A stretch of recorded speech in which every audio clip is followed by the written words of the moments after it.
Today's scripture reading is easily one of the weirdest ones in the New Testament.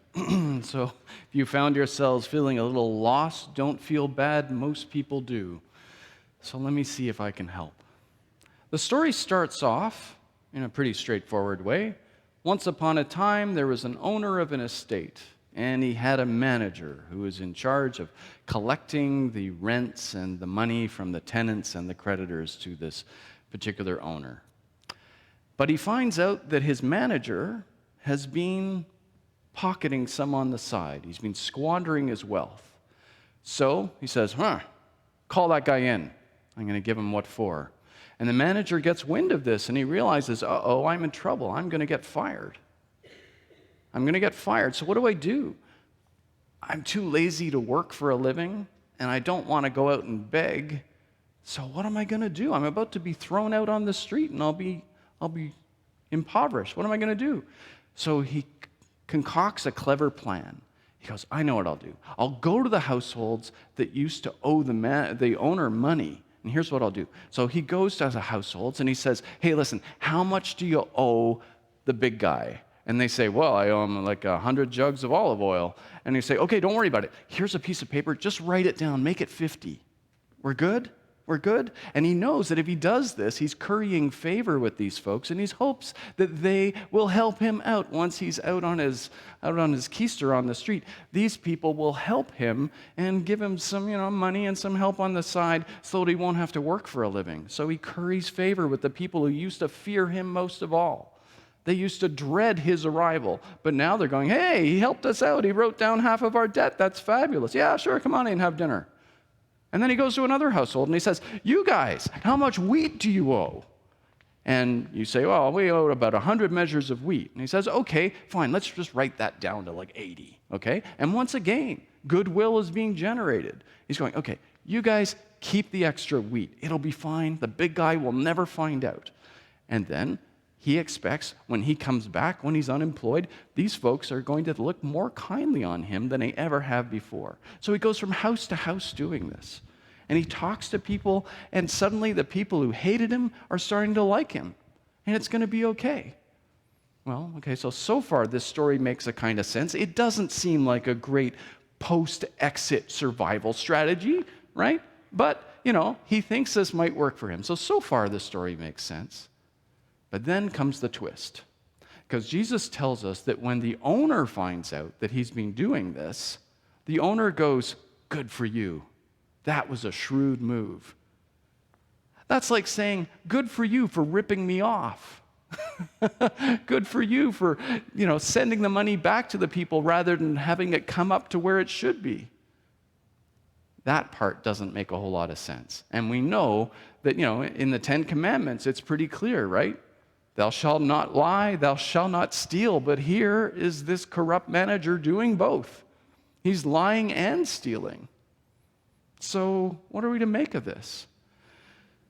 The trick here is that Jesus is not telling a morality story, right? Morality stories are like the boy who cried wolf, right? The boy cries wolf, and then one day the wolf actually does arrive in the village, and somebody gets eaten by the wolf, and the moral of the story is don't lie. Okay, very straightforward. Parables are not like that. We think that they're going to be like that, but they're not. Parables almost always have a twist in them, some detail that doesn't make any sense. In the Good Samaritan story, a man's beaten up on the highway, left for dead, and a couple of priests walk by and cross to the other side of the road. That doesn't make sense. That's not what priests are supposed to do, right?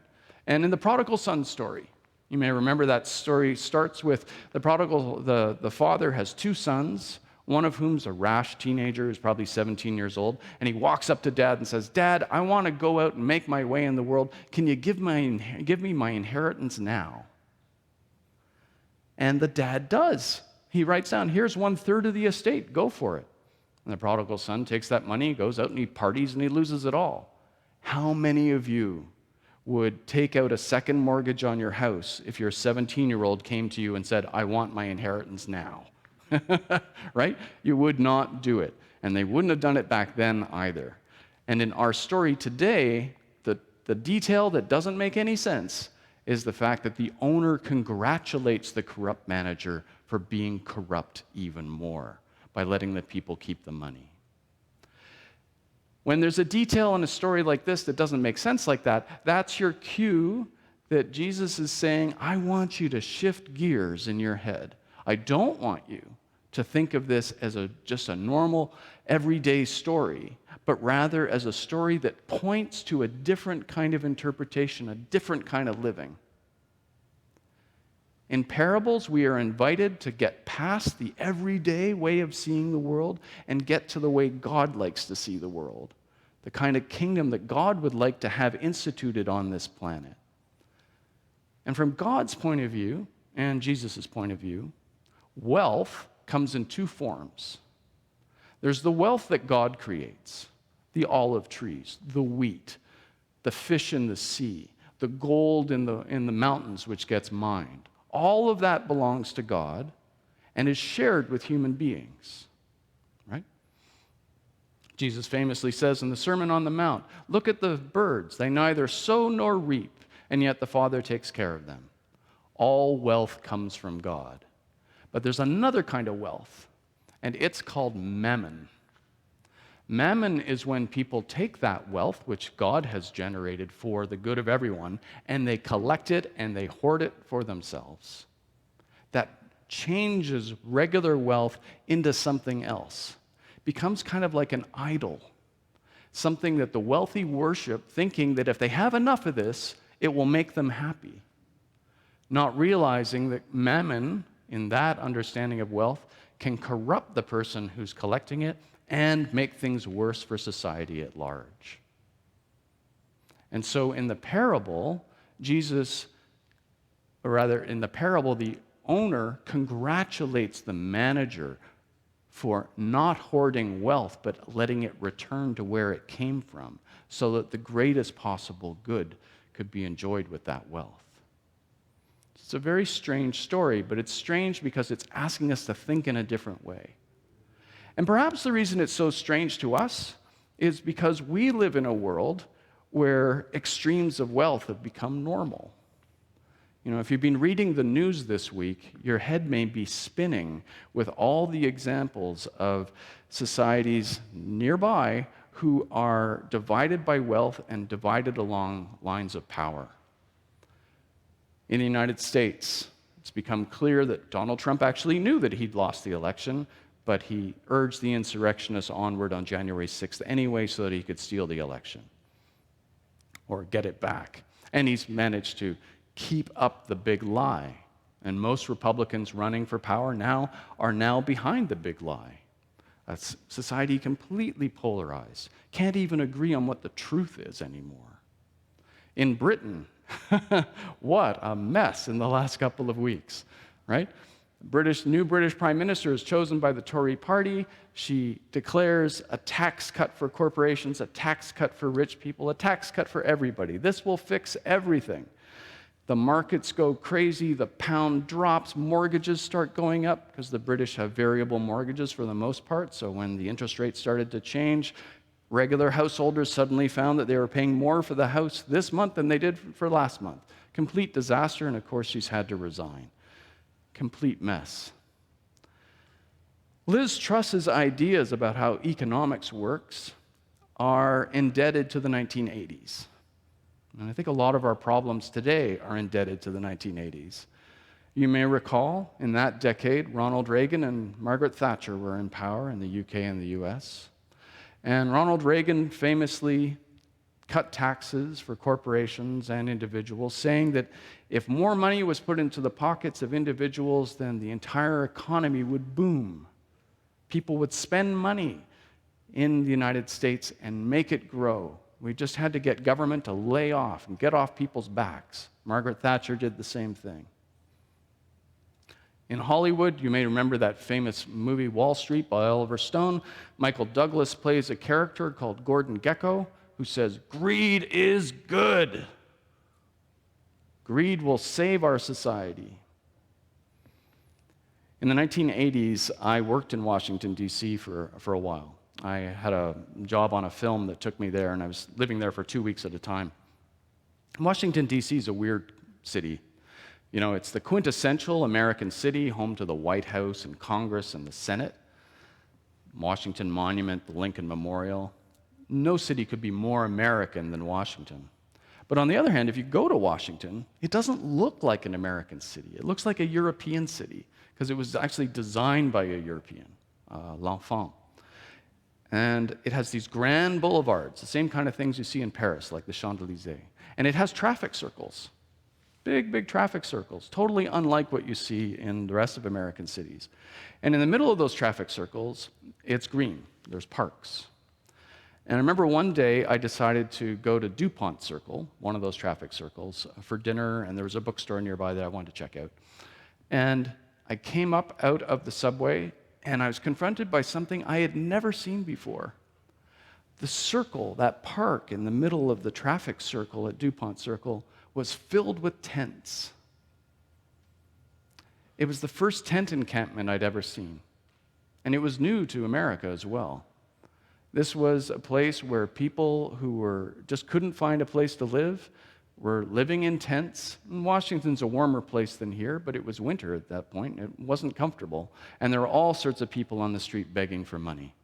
And Washington, D.C.'s actual residents are largely African Americans, so it was mostly African Americans in the tents and on the streets begging. Why were they there? Well, because the flip side of Ronald Reagan's policy of let's cut taxes was let's pay for it by cutting social services. So all sorts of social service supports, which had been in place for many years, were defunded, basically. And as a result, a whole lot of people were poorer than they ever had been before, and they started showing up in tents in places like Washington, D.C., and of course that spread from city to city to city. It turned out that you could give people tax cuts, but that didn't guarantee that they were going to spend the money at home. The wealthiest, the corporations, found ways of taking that American saved money and putting it into offshore bank accounts, or just investing it in other countries where manufacturing could be cheaper. Trickle-down economics didn't work, and it earned the nickname voodoo economics, because it was based on a hope that people would spend the saved money at home, which didn't come true. But what did come true was that social services were cut. Spin forward several decades to the eve of the 2016 election. In the United States, manufacturing has continued to disappear, and there's entire states known as the Rust Belt, where they used to manufacture all sorts of things, but it's not there anymore. At that time, just in 2016, poverty had always been a part of the lives of people of color, black people and Hispanics, but the number of people who were white and poor had risen substantially.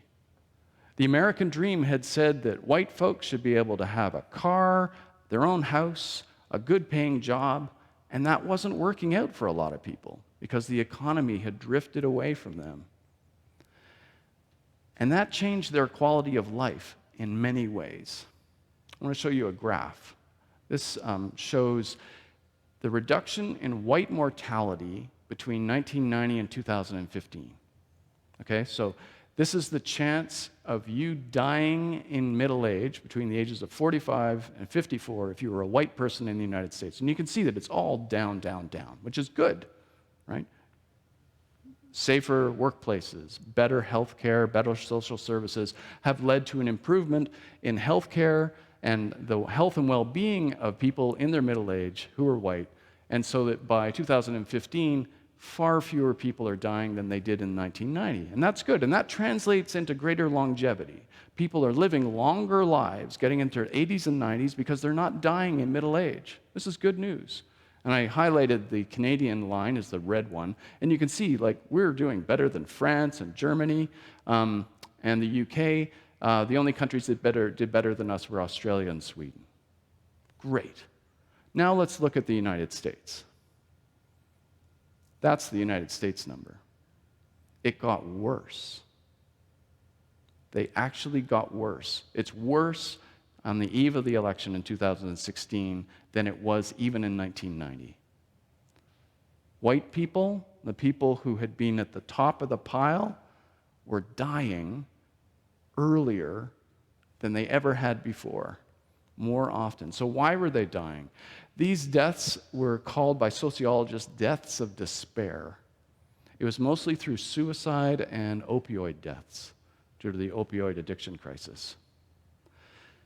And they found, when they looked at these numbers, that these are people who were in counties and neighborhoods where they just weren't living the American dream anymore. The money that they'd been promised, the lifestyle that they'd been promised wasn't working out for them. And, the Americans hurt themselves on all sorts of levels. The opioid addiction crisis was a huge problem with doctors overprescribing opioids. And then when they realized that something was wrong with that, they said, okay, well, I'm going to cut you off from your prescription. But people were addicted, so they then go to the black market, and things went on from there. So these deaths of despair tended to happen in places where the economy was bad. And when they took a look at the counties where the depths of despair were highest, and the election results, they found that these counties were voting for Trump. White people who felt they'd been cheated out of the life that they'd been told they could expect voted for Trump because he seemed to be listening, that they deserved better. But of course, the way it really worked out was he didn't turn around and hand money back to these folks. Instead, he had policies which lined the pockets of the richest yet again. But he took their anger and their sadness over their situation, and like an alchemist, he transmuted it. He said, it's not the problem of corporations or rich people, it's China. It's the Mexicans who are pouring over the border and stealing your jobs. It's the Muslim immigrants who are endangering the society. It's anything but the real cause. And in Britain, that exact same logic applied. Right? If you think before Brexit, it was a nationalist, anti-immigrant movement that said Britain would be better off isolated from the EU. Britain should just do what it wants to do and keep those immigrants out, and everything will be okay. And of course, in the past few years, Brexit has shown, nope, actually the British economy has been shrinking ever since Brexit took effect. This is Peace Sunday. We tend to think of peace in terms of war and peace, and sometimes inner peace. But peace also depends on whether people can conceive of a good future for themselves. There's no planting roots of peace into soil which is poisoned by anger and despair. That's not where peace grows. When people are deeply dissatisfied with their lives, that makes them liable to messages of conflict and anger, rather than understanding and wanting to be in relationship with strangers. Politicians have managed to take the hurt that comes from economic inequality and transmute it into hatred and xenophobia and fear. And as a result, these societies, the UK and Britain and other places, Russia also fits into this extreme concentration of wealth at the top in Russia. These societies are no longer peaceful, and Americans talk explicitly now about the chances of civil war. In our parable today, Jesus congratulates the corrupt manager, which seems so strange. And he says this, I tell you, make friends for yourselves by means of mammon, so that when it is gone, they may welcome you into the eternal homes. It's a strange line, but what he's saying is, you rich folks, you need the poor on your side, because you shouldn't have gotten rich in the first place. In an ideal kingdom of God society, wealth doesn't all concentrate up at the top, but rather it's more fairly shared. And that idea that Jesus puts into this parable caught on with the early Christians. What you have to realize about first century society was that there was no social welfare state back then. Keynes hadn't been born. Back then, basically you had the emperors and the senators and the wealthy landowners, then you had everybody else, and you had slaves. It was a highly, highly stratified society where it was a flat pyramid with most people being pretty poor and only a few people being rich. So Jesus is saying, this isn't working. You need to funnel that wealth back down to the majority of people. And the early Christians had an idea about this. They said, if the rich are going to get into heaven, they need the prayers of the poor to get there. And it was quite a flip because, of course, the rich thought, well, we're rich, therefore we must have God's favor. But Christ and the Christians who followed him said, no. Actually, your fate is in the hands of the poor. If you give alms to the poor, they will pray on your behalf, and God will listen to them, and God will say, oh, okay, that person, they can come on up since they were good to the poor, and I've heard the prayers of the people that they benefited. Well, spin forward 2,000 years, we don't have to do it that way because we have a social welfare state. We can do better than that. And here in Canada, we do. You know, we look at our society right now and we don't see the extreme polarization that we see in other societies, our neighbors to the south as well as the UK. It's true that we had the Freedom Convoy in Ottawa and the meetings that are happening in Ottawa lately talking about that. It looks like the Freedom Convoy probably could have been cleared out of Ottawa a whole lot faster. It was more a failure of policing than it was a sign that society had been stripped into two groups. We're shocked by the sort of polarization we see in the UK and the US because it doesn't feel that way here. But there's a reason for that. You know, as I explained to the kids, we've been trying really hard to make this a fair society for quite a long time. Universal health care, what Tommy Douglas gave us. In the United States, if you get a cancer diagnosis and you're not insured, how are you going to pay for the chemo? Well, people take out second mortgages for that kind of thing. Your entire economic welfare can go into the dumpster if you just have a few health problems and if you're not properly insured. And health insurers in the United States are notorious for doing everything they can not to pay the bills. In Canada, we don't have to worry about that. If you get cancer, it's terrible, sure, but it's not going to ruin you financially because you can't afford the medical bills. Tommy Douglas started dreaming about universal health care in the 1930s. It took him until 1961 to get it in Saskatchewan. In Canada, during the 1930s, we started to put together the unemployment insurance system. After World War II, the family allowances system, which morphed into what is now the child tax benefit, which allows the federal government to send thousands of dollars per child, $2,000 or $3,000 per child, to families so that if they are living close to the poverty line, they can be lifted up. We've recognized that concentrating all the wealth at the top is not a good survival strategy for our society as a whole. We have a commitment in this country to help each other. The rich may get richer, but through taxes, some of that money comes back to the people where it originated. That redistributive justice is one of the reasons why we are not being torn apart by polarities right now. Now, it's not perfect. It's a long way from perfect. If you're single in this country and you're poor, you don't get these benefits. Instead, in Ontario, the public work, the program which funds single people who are on welfare, it's like $800 a month. It's peanuts. And if you're disabled, it's only $1,300 a month. It's really low. It's far too low.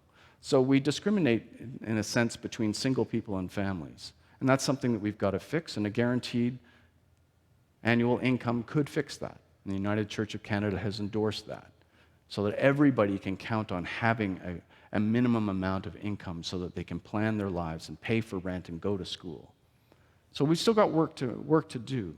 But in Canada, on this Peace Sunday, we should recognize that we are doing a lot that's good and working. And the reason this seems like a more peaceable society than our neighbors is because we're doing things which reflect a deep ethic of care that is being propounded by people like Tommy Douglas, a Baptist minister who held firmly to Christian values. These are values which can take us forward into the future so that we don't see more polarization here. And for some people, they may look at Canada and say, that's a socialist nation. They push too much money back towards people. They may say that. They may say that this is irrational. But as our parable makes clear, sometimes it's the story that doesn't make any sense the first time you hear it that's the story that has the greatest wisdom.